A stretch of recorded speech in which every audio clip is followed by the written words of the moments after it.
Hi, I'm Lisa Wentz, and I'm an attorney with Solaris Law Group. Today we're going to talk about domestic violence injunctions.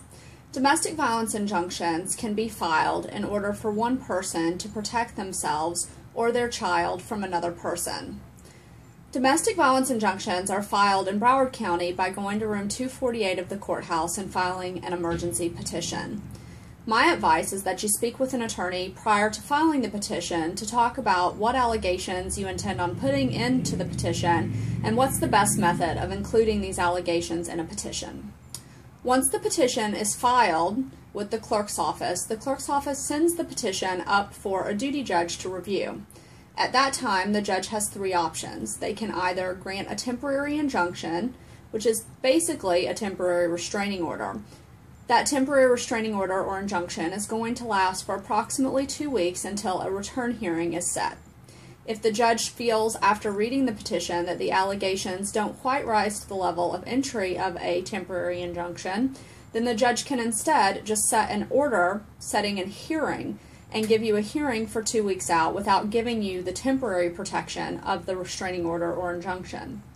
The third option is that the judge can completely deny the petition on its face without ever providing you the opportunity for a hearing.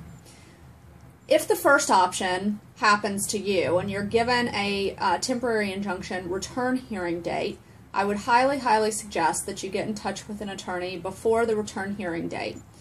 At that point, the attorney can help talk with you about what your options are in terms of moving forward and what the likelihood of success is on a long-term basis in terms of getting the injunction.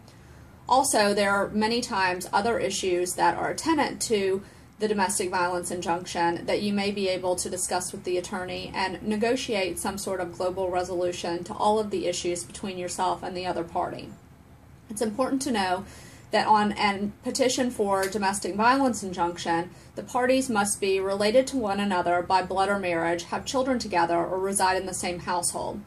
The person who is filing for the injunction, which is also called the petitioner, must have a reasonable fear of becoming the victim of domestic violence or have already been the victim of domestic violence.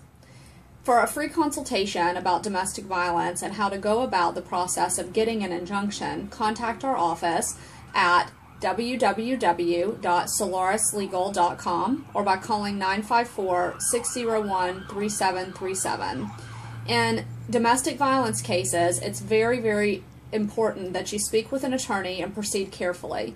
If you've been the victim of domestic violence, the time that you go to seek help or try to leave the situation is often the most dangerous for a person who has been a victim.